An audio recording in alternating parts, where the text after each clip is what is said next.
오래 기다리셨습니다. 오늘 대망의 마지막 세션을 시작하겠습니다. 그 앞선 인트로에서 모시기 힘든 업계 실력자분들을 모셨다고 안내를 드렸습니다. 현재 메타에서 한국 개발사의 앱 광고 수익화 성장을 위해 오랫동안 힘써주시고 계신 최수민 전략 파트너 매니저님께서 비딩으로 진행하고 있는 광고 수익화 주제로 지식 나눔을 해주실 예정이고요. 또한 유니티 에지에서 기술 지원을 담당하고 계신 이하린 팀장님이 유니티 미디에이션 쉽게 연동하기라는 주제로 여러분과 함께 호흡하면서 세션을 진행하겠습니다. 먼저 이하린 팀장님을 연사로 모시겠습니다. 큰 박수 부탁드립니다.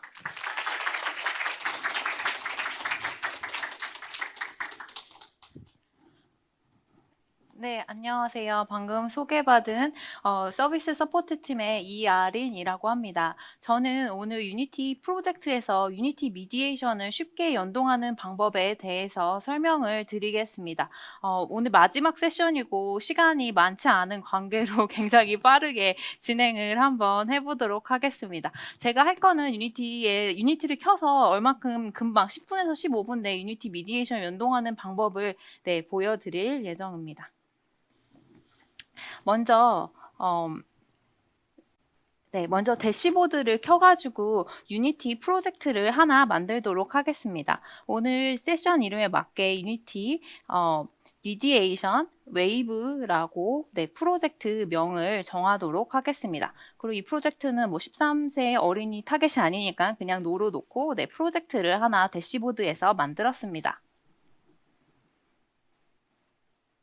네, 이렇게 유니티 미디에이션 웨이브 프로젝트가 만들었고요. 모네타이제이션 세션에 들어가 보시면 옆에 유니티를 켤 수가 있습니다. Get Started를 누르셔서 유니티를 켜주시면 되는데요. 이 프로젝트는 유니티 미디에이션을 사용할 거니까 미디에이션을 선택을 하시고 OK를 눌러보도록 하겠습니다. 네, 이렇게 기본적으로 미디에이션이 프로젝트가 생성되면 4개의 애드 유닛 아이디가 생성되는데요. 그 중에서 하나를 선택해서 보여드리도록 하겠습니다. 리워디드 애드 유닛 아이디인데요. 여기에 보시면 어떤 광고가 나갈지 플레이어블 혹은 비디오 등을 광고 포맷을 선택을 할 수가 있고요. 이 광고를 뮤트를 할지 아닐지 혹은 스킵 버튼을 언제 보여줄지 등을 선택을 할 수가 있습니다.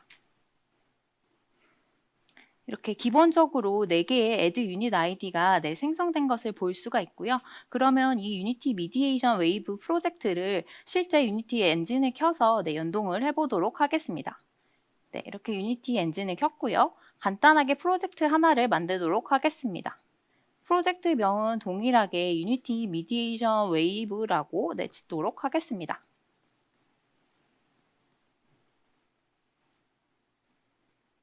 네, 프로젝트가 생성되는 동안 유니티 미디에이션 홈페이지에 들어오시면 이렇게 유니티 미디에이션 SDK를 금방 다운을 받을 수가 있습니다. 네, 여기에 보시면 다운로드 링크가 있어서 이를 클릭하시면 바로 미디에이션 SDK를 다운을 받을 수 있습니다. 저희가 홈페이지를 보는 사이에 프로젝트가 생성돼서 다시 엔진으로 돌아왔습니다. 기본적으로 빌드 세팅이 PC로 되어 있기 때문에 이를 안드로이드로 변경을 해보도록 하겠습니다. 빌드 세팅에 들어가셔서 현재 PC로 되어 있는 것을 안드로이드 플랫폼으로 바꾸고 스위치 플랫폼을 합니다.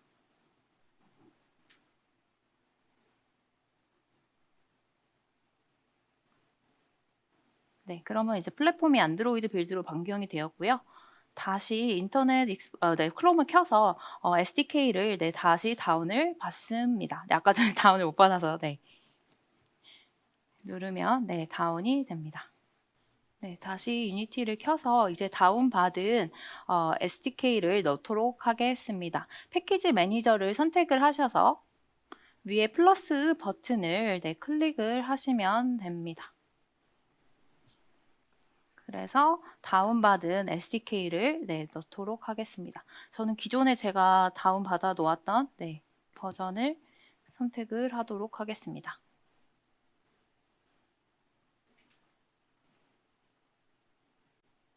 네, 그럼 SDK가 이제 임포트가 되었고요. 임포트가 완료되면 대시보드에서 아까 만들어 놓았던 프로젝트와 연결을 하면 됩니다. 네, 프로젝트 링킹을 하도록 하겠습니다. 네, 여기서 오르가니제이션을 제가 기존에 만들어 놓았던, 아까 전에 만들었던 유니티 코리아를 선택하고, 아까 전에 만들어 놓았던, 인터넷에 만들어 놓았던 그 프로젝트 연동하는 거기 때문에, existing 아이디로 선택을 하고, 프로젝트명을, 네, 아까 전에 우리가 만들어 놓았던 유니티 미디에이션 웨이브를 선택을 해서 링크를 하도록 하겠습니다. 이렇게 링크를 하면 대시보드에 만들어 놓았던 프로젝트와, 그리고 지금 에디터에 만든 프로젝트가 연동이 되는 것입니다. 네, 이렇게 연동이 되면 안드로이드 디펜던시 리졸버가 자동으로 실행이 되어서 디펜던시를 이제 잘못된 것을 리졸브 하게 됩니다. 자동으로 되니까 뭐 딱히 하실 건 없고요. 네. 이렇게 완료가 되었습니다. 그럼 이제 근데 제가 사용하는 SDK 버전이 한 단계 낮은 버전이라서 자동 하나 업데이트를 할 수 있어서 이렇게 업데이트를 하면 됩니다. 네. 이렇게 되면 이제 최신의 유니티 미디에이션 SDK를 이제 임포트하게 된 것이고요. 그럼 이제 저희가 이제 하려고 하는 거는 간단하게 버튼을 하나 만들고 그 버튼을 클릭했을 때 유니티 미디에이션 광고가 보이도록 해보도록 하겠습니다. 그래서 UI에서 버튼을 하나 만들었습니다. 버튼명은 네, rewarded as라고 지었습니다. 그리고 잘 안 보이니까 네, 버튼 크기를 적당히 크게 하고 마찬가지로 텍스트도 마찬가지로 뭐 show rewarded as 이런 식으로 지었습니다. 글씨도 조금 크게 하고요. 네, 그러면 이제 버튼은 마지막 완성이 되었는데 그럼 이제 스크립트를 만들도록 하겠습니다. 폴더를 하나 만들어서 스크립트 폴더를 만들고요.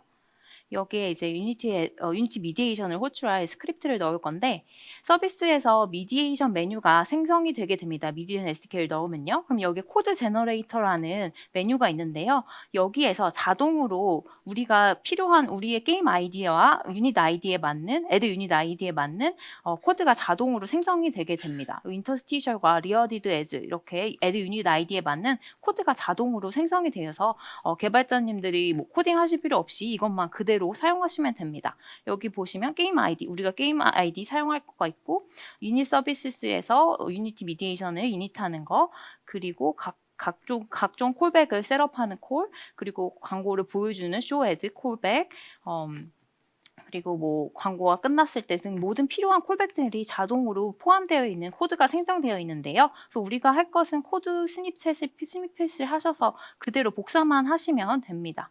버튼 하나 눌러서 네, 간단히 복사를 했고요. 그러면 여기 스크립트에 들어가서 create C# 네, 스크립트를 하나 생성을 하도록 하겠습니다. 여기 example에 있는 코드의 클래스명이 rewarded as example이기 때문에 동일하게 rewarded as example로 지었습니다. 네. 그렇게 하시고 그 다음에 네, 스크립트를 열도록 하겠습니다. 이렇게 네, 스크립트가 열렸는데요. 그러면 우리가 아까 방금 자동으로 복사되었던 코드 스니핏을 통해서 복사되었던 이것을 그대로 붙여넣기만 하시면 됩니다. 컨트롤 V만 하시면 네, 코딩은 뭐 따로 하실 필요 없고 그대로 사용하시면 됩니다.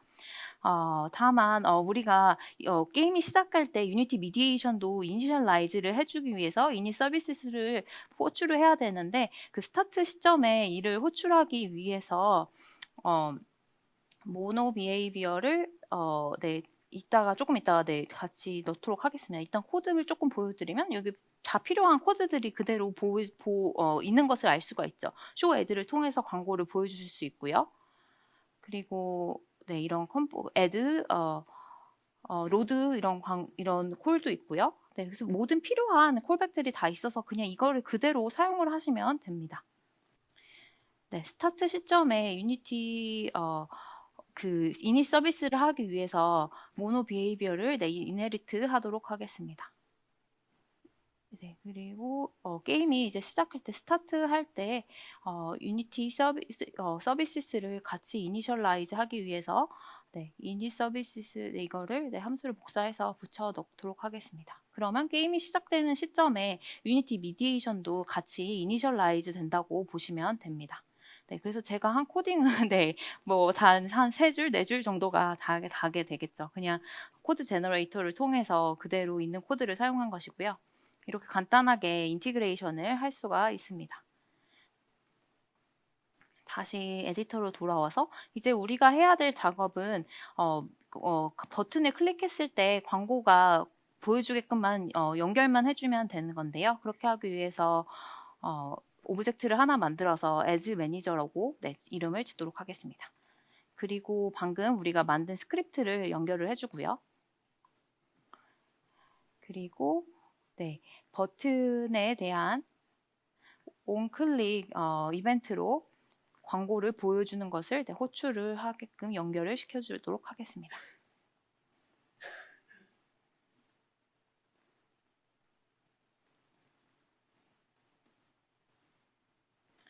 네, 이렇게 하면 사실 연동은 뭐 다 끝났다고 보시면 되고요. 위에서 플레이 버튼을 눌러서 테스트를 해보면 플레이를 하시고 그리고 버튼을 누르면 이렇게 유니티 미디에이션 광고가 네, 보이는 것이 연동이 정상적으로 됐음을 알 수 있습니다.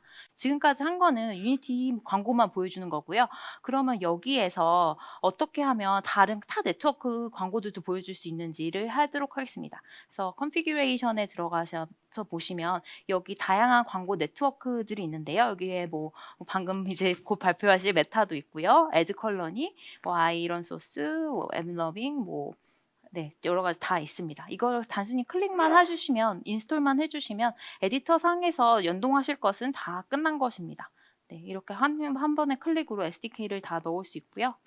더 이상 그럼 에디터에서 작업할 것은 없고요. 나머지 작업은 대시보드에서 하시면 됩니다. 우리의 다시 대시 프로젝트로 돌아가서 애드 유닛을 네, 클릭을 하도록 하겠습니다. 여기 기본적으로 워터폴이 하나 있는데요. 워터폴을 클릭하시면 이 워터폴은 글로벌리 동작되게 되어 있습니다. 워터폴 메뉴에 들어가시면 비딩, 워터폴, 그리고 오토가 있습니다. 네, 워터폴 같은 경우에는 제가 간단히 설명드리기 위해서 저희 홈페이지인데요.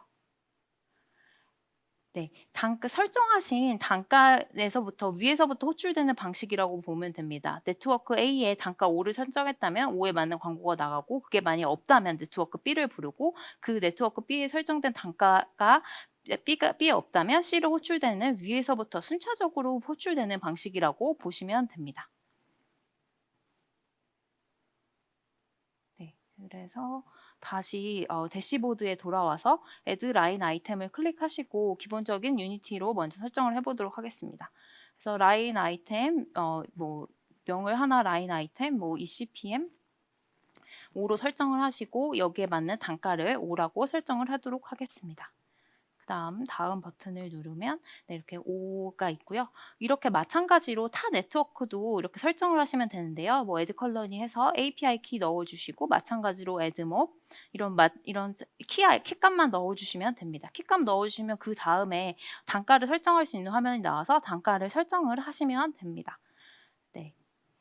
제가 다른 프로젝트를 하나 해왔는데요. 이 다른 프로젝트에는 ECPM 2.5, 2, 1 이렇게 아이런 소스, 애드몹, 유니티 이렇게 순서대로 되어 있어서 위에서부터 순차적으로 호출되게 됩니다.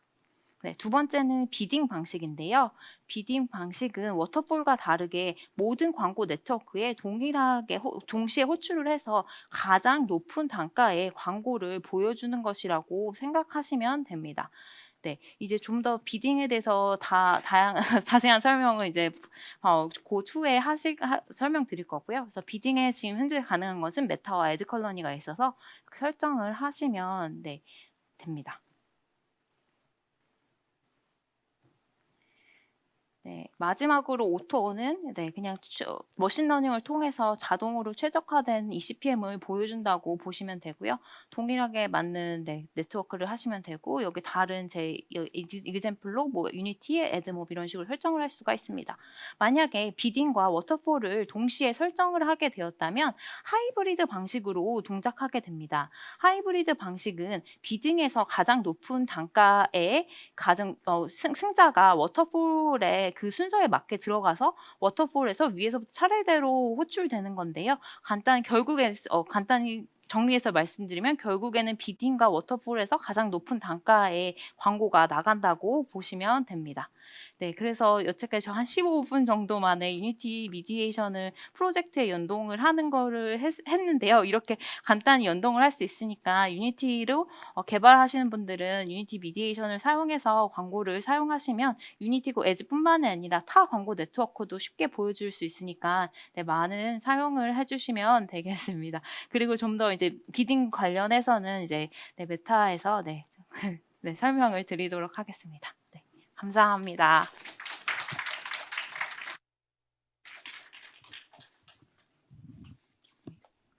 네, 안녕하세요. 저는 메타 앱 수익화 팀에서 근무하고 있는 최수민이라고 합니다. 오늘 제가 네, 반갑습니다. 네, 네, 오늘 제가 발표한 세션의 제목은 비딩으로 진화하는 광고 수익화라는 내용이고요. 이렇게 방금 이제 아리님께서 소개해 주신 것처럼 비딩 미디에이션이 도입됨에 따라 앞으로의 광고 수익화가 어떻게 변화되는지에 대한 얘기를 조금 짧은 시간 안에 설명을 드려보려고 합니다. 방금 말씀 주셨던 워터풀 미디에이션에 대해서 먼저 소개를 드릴게요. 여러분들 광고 시카를 하시면 아무래도 기본적으로 미디에이션을 많이 사용하고 계실 텐데요. 이 미디에이션의 두 가지 역할을 말씀드릴 수 있을 것 같습니다. 첫 번째로는 여러분들이 어쨌든 광고 지면을 판매하는 판매자다 보니까 가지고 계신 모든 광고 지면을 하나도 놓침없이 다 남김없이 팔 수 있게끔 도와주게 하는 게 미디에이션의 역할입니다. 그래서 여러 개의 애드 네트워크를 연결해주는 중개자의 역할을 하고 있고요. 근데 이왕 파는 김에 조금이라도 더 비싸게 팔 수 있게끔 해주는 게 또 미디에이션의 역할이기도 합니다. 그래서 여러 개의 애드 네트워크 중에서 어디가 좀 더 성과가 좋은지를 기준을 정하고 그 애드 네트워크에게 광고 요청을 전달하는 게 미디에이션의 역할이라고 할 수 있는데요. 지금 이제 과거에 이렇게 비딩이 도입되기 전에는 워터폴의 형식으로 이제 미디에이션이 구조를 갖고 있었습니다. 이때 구조를 보시면은 워터폴이란 이름처럼 폭포수 형식으로 애드 네트워크가 수직으로 배치가 되어 있고요. 이렇게 기준을 정하게 된 이유는 아무래도 이제 예전에는 실시간 앱 입찰을 지원하기가 어려웠기 때문에 모바일에서 이제 워터폴 기준으로만 이제 미디에이션이 작동이 되고 있었고요. 지금 보시는 것처럼 처음에 광고 요청이 들어오면 네트워크 1에서 먼저 받고 이 요청을 네트워크 1이 거절할 경우에만 네트워크 2로 광고 요청이 넘어가게 됩니다. 다만 이 구조에서의 한계가 발생하는 이유는 사실 광고 노출이 들어올 때 각 유저가 갖고 있는 그 밸류가 매번 실시간 달라지기 때문인데요.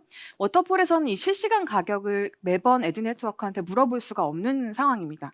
그래서 사실 실시간의 값은 모르다 보니까 최근 7일의 ECPM 평균이라든지 하는 과거의 기준을 가지고만 애드 네트워크를 이렇게 순서를 정할 수가 있었고요.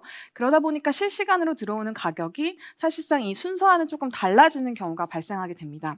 예를 들면 네트워크 1이 과거의 ECPM 성능이 제일 좋아서 1순위에 두었지만 이번에 들어온 광고 노출에 대한 그 입찰가는 네 번째에는 애드 네트워크 4가 가장 높게 이제 나오는 경우가 있거든요.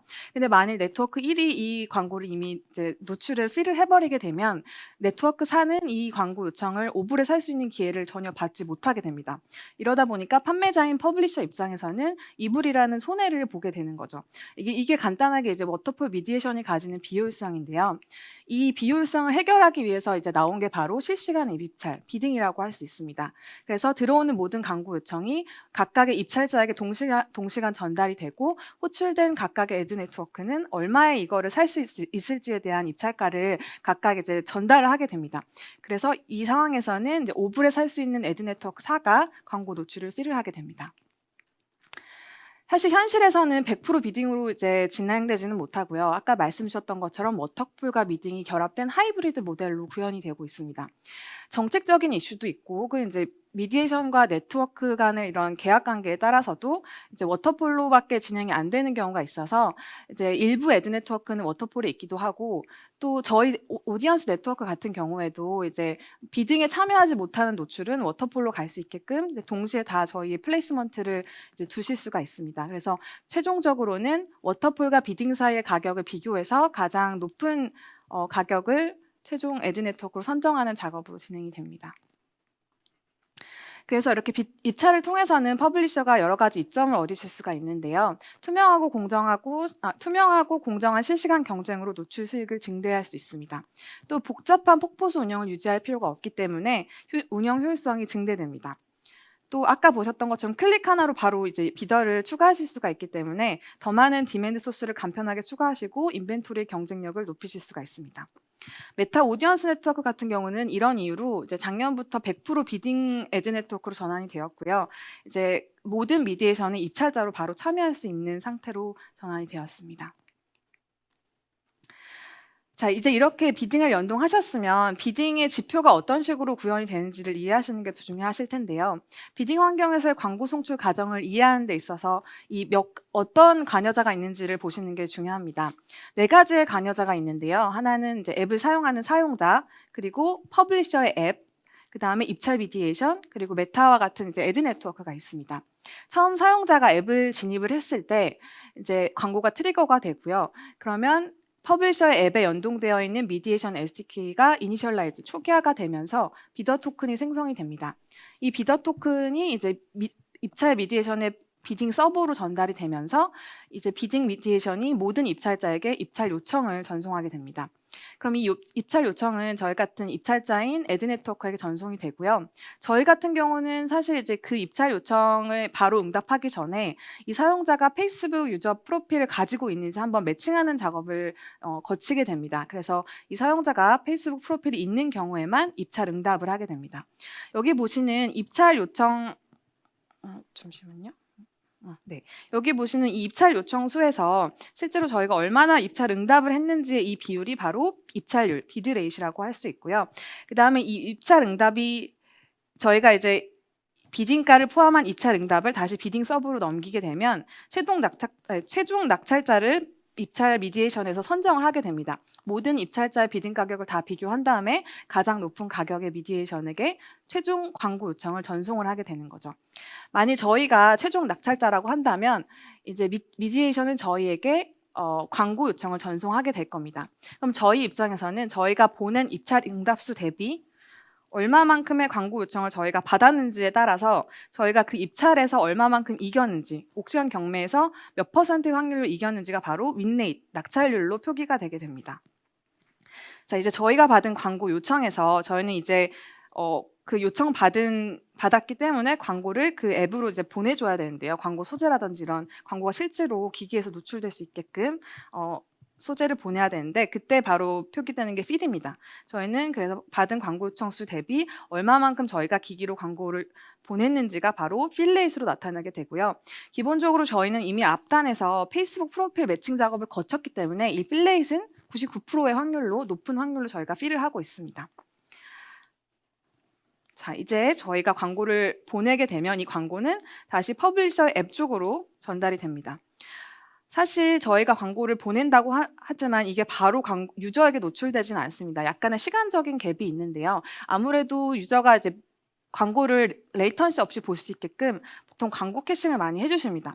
그래서 광고 캐싱을 한다는 거는 실제 노출하는 시점보다 앞단에 광고를 미리 이제 받아두신다는 거고요. 그렇기 때문에 저희가 보내는 필 대비 사실상 기기를 통해 유저에게 광고가 노출되는 비율은 조금 낮을 수 있습니다. 그게 바로 노출률이라고 이제 표기가 되고 있어요. 이 노출률은 그래서 이 캐싱 시점을 어디에 두느냐에 따라서 앱별로 게임별로 좀 차이가 있습니다. 자, 이렇게 광고가 노출되고 나면 이제 사용자가 얼마만큼 클릭을 하는지, 그리고 그 클릭한 광고를 보고 얼마만큼의 컨버전이 발생하는지, 그리고 그 컨버전을 통해서 광고주의 가치가 달성된다고 보시면 됩니다. 자, 방금의 그림을 보시고 나면 이 비딩 퍼널이 조금 더 이해가 편하실 텐데요.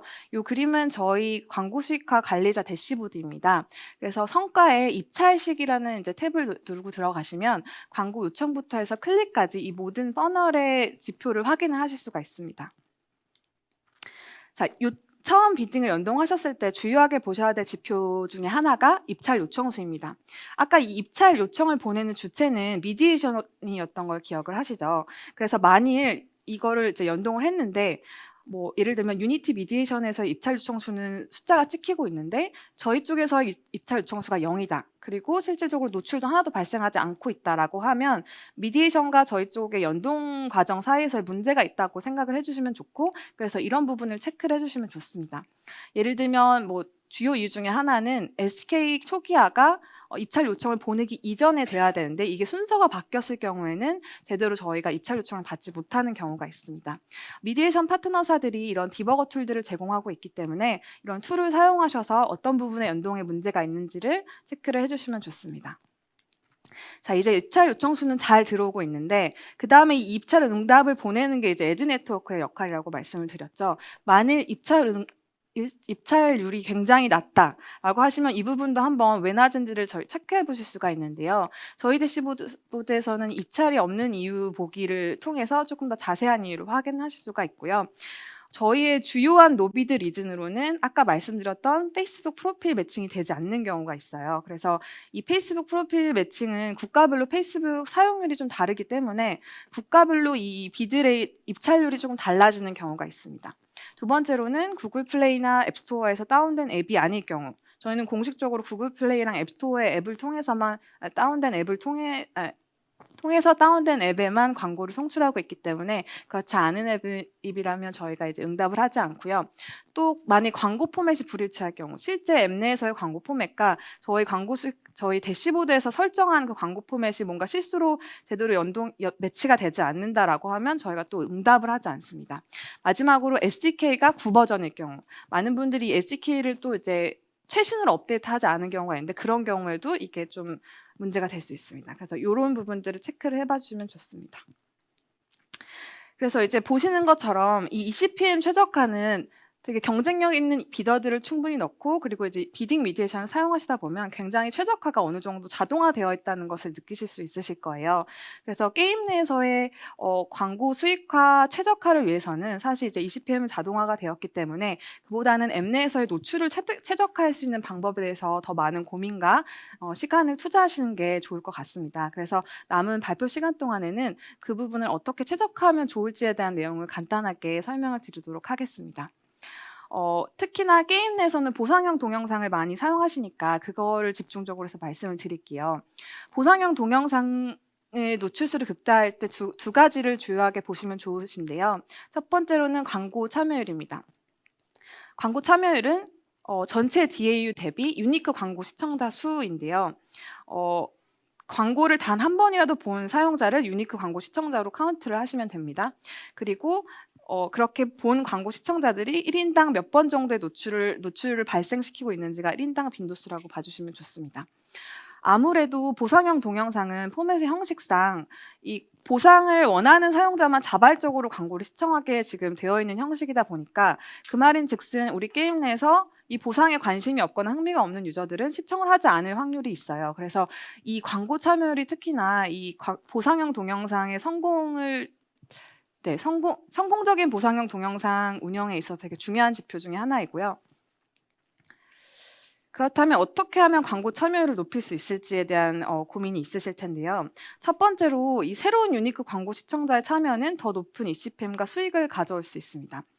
이 이유는 아무래도 ECPM이라는 수치 자체가 결국엔 아까 보여드렸던 것처럼 광고주의 광고를 보고 사용자가 컨버전으로 전환됐을 때 사실상 광고주의 가치가 높아지면서 이게 ECPM으로 전환이 되는 거기 때문에 적은 수의 유저에게 계속 높은 노출수의 광고를 보여주는 것보다 좀 더 다양한 사용자에게 광고를 보여줄 때 더 높은 컨버전을 기대하실 수가 있습니다.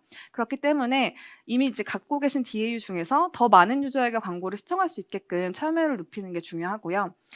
그렇다면 왜 어떤 유저들은 광고를 보고 어떤 유저들은 광고를 보지 않을지 이유에 대해서도 좀 알아보셔야 될 텐데 첫 번째로는 사용자가 그 보상에 크게 관심이 없을 수가 있을 거예요.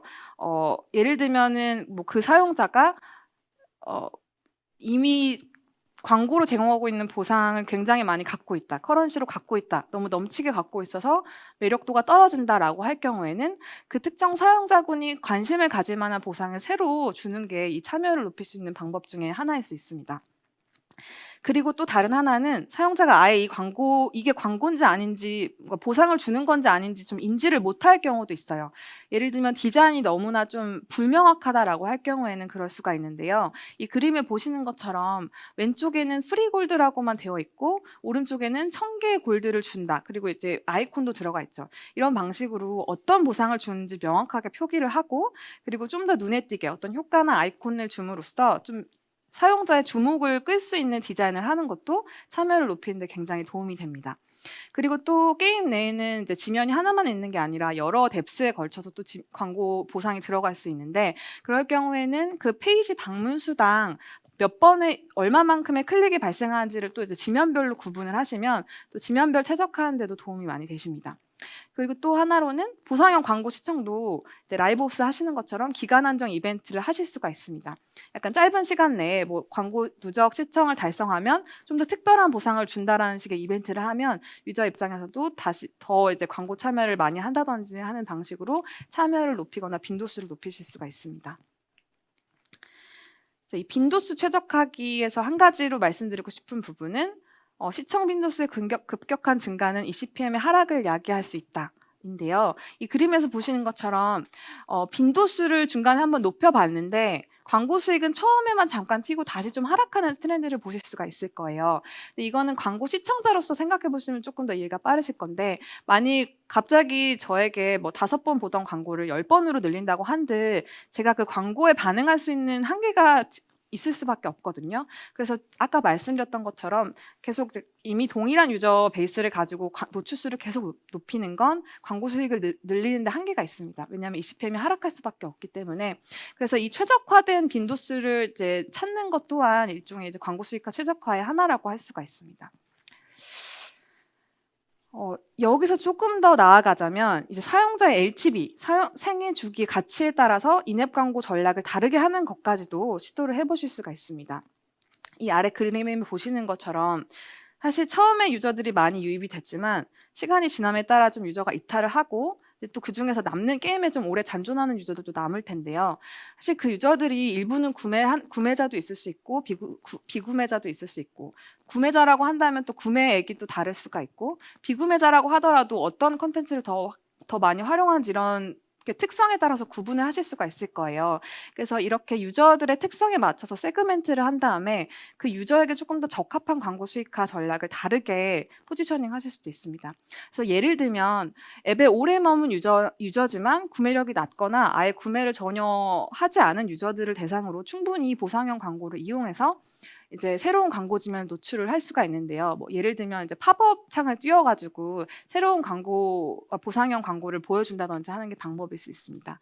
또 유저군에 따라서 시청 빈도수 캡도 조정을 해보실 수가 있을 거예요. 그래서 이런 다이나믹한 방식이 만약 이제 유저가 어느 정도 많이 모인 DAU가 높은 앱에서는 충분히 시도해 보실 수 있는 방법이라고 생각이 듭니다.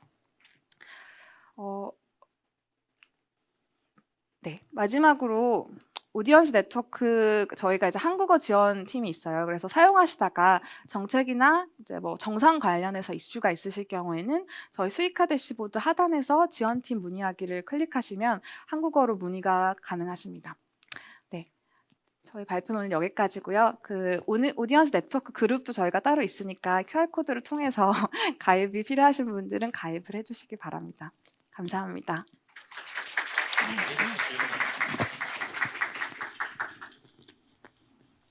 감사합니다. 네, 우선 페이스북은 사용자 페이스북 앱이 없으면 아예 입찰조차 안 하나요? 라고 질문 주셨는데요. 네, 맞습니다. 아까 보여드렸던 것처럼 저희는 페이스북에 사용자 프로필이 있을 경우에만 입찰에 응답을 하고 있습니다. 이렇게 하는 이유는 저희가 이제 연결해드리는 광고주가 저희는 이제 저희 인하우스, 즉 페이스북 광고주만 연결을 하고 있거든요. 근데 저희 페이스북 광고 자체가 이제 타겟팅이 되게 중요한 피처이기 때문에 타겟팅이 될 수 있는 유저를 한해서만 광고를 보여주는 게 저희의 기본적인 이제 방향이고요. 그렇기 때문에 사용자가 페이스북 프로필이 없으면 그 사용자에 대한 정보를 저희가 알 수 없기 때문에 타겟팅된 광고를 보내기가 어렵게 됩니다. 그래서 저희는 기본적으로 사용자가 페이스북 프로필이 있는 경우에만 입찰 응답을 하고 있습니다. 그리고 페이스북 프로필은 어떤 정보가 필요한가요? 원스토어에서 다운받은 게임은 그럼 입찰이 안 되는 건가요? 라고 말씀을 주셨는데, 네, 페이스북 프로필이라고 하면 그 기기 내에서 그 페이스북 앱을 따로 깐 유저, 그러니까 앱을 설치를 해서 그 앱에서 페이스북 로그인을 한 이력이 있으면 그게 저희 서버에 이제 있기 때문에 그 유저의 그 서버에 남은 이력을 가지고 저희가 매칭을 할 수 있고요. 만약 그 페이스북 앱이 없다고 하더라도 게임 내에 페이스북 로그인이 들어가 있으면 또 여전히 마찬가지로 저희가 그 기록을 갖고 있기 때문에 그렇게 프로필 매칭을 할 수 있고요. 이건 당연히 이제 또 iOS에서는 유저가 이제 동의를 한 경우에만 해당됩니다. 그리고 원스토어는 네, 저희가 아직 구글 플레이랑 앱스토어 공식 앱스토어에서 다운받은 앱에만 광고를 송출하고 있어서 원스토어에서의 앱은 저희가 광고를 송출하지 못하고 있습니다. 원하는 최소 단가 이상으로만 돈 되는 광고를 받을 수 없나요? 라고 질문을 주셨는데 이게 이제 워터폴에서의 그 프라이스 타겟을 말씀을 하시는 것 같아요. 아까 그 설명드렸던 워터폴 미디에이션에서 그런 비효율성을 좀 최소화하기 위해서 프라이스 타겟 같은 걸 걸어가지고 특정 가격 이상의 입찰만 우리는 하겠다라는 의사표시를 이제 설정을 하실 수가 있거든요. 그렇게 하게 되면 아까 말씀드렸던 비효율성을 조금은 최소화할 수가 있어요. 예를 들면 5불, 그러니까 10불, 8불, 7불, 5불 이런 식으로 촘촘하게 좀 비드 프라이스를 설정을 해두면 그래도 최소한 우리가 실시간 값은 모르지만 이렇게 정해놓은 가격에 맞춰서 이제 입찰을 할 수 있기 때문에 비딩에 준하는 효과를 낼 수는 있거든요. 근데 다만 이게 워낙에 이걸 일일이 매번 세팅을 해야 되고 이 CPM의 트렌드에 따라서 이 또 프라이스 타겟을 또 바꿔줘야 되는 작업이 필요하다 보니까 이런 것 때문에 워터폴이 조금 이런 운영적인 비효율성이 발생을 했기 때문에 이런 비딩, 실시간 입찰이 이제 등장했다고 봐주시면 좋을 것 같습니다. 네, 페이스북 메신저는 페이스북 앱의 범주에 들어가는지 궁금해요라고 말씀 주셨는데 이거 역시 페이스북 로그인을 요구하기 때문에 마찬가지로 페이스북 앱으로 봐주셔도 좋습니다. 네. 혹시나 현장 질문 있으신 분은 손 들어주시면은 네, 질의응답하겠습니다. 인스타그램 광고와 페이스북 광고는 연관이 없나요? 라고 질문 하나 주셨는데요. 인스타그램은 저희 이제 자체 프로덕트이기 때문에 광고 지면의 하나라고 봐주시면 좋을 것 같아요. 제가 아까 말씀드렸던 페이스북 광고주가 페이스북을 통해서 광고를 집행할 때 지면 선택할 수가 있거든요. 페이스북 뉴스피드에 등장할지, 인스타그램에 등장할지, 혹은 오디언스 네트워크를 연동한 타사의 앱에 등장할지 이렇게 지면별로 구분이 되어 있는데 그래서 인스타그램은 이제 광고 지면 중에 하나다라고 봐주시면 좋을 것 같습니다. 네. 추가로 질문 없으시면은 네, 40분 동안 네, 지식 나눔과 Q&A까지 맞춰주신 이하린 팀장님과 최수민 매니저에게 큰 박수 부탁드리겠습니다. 감사합니다.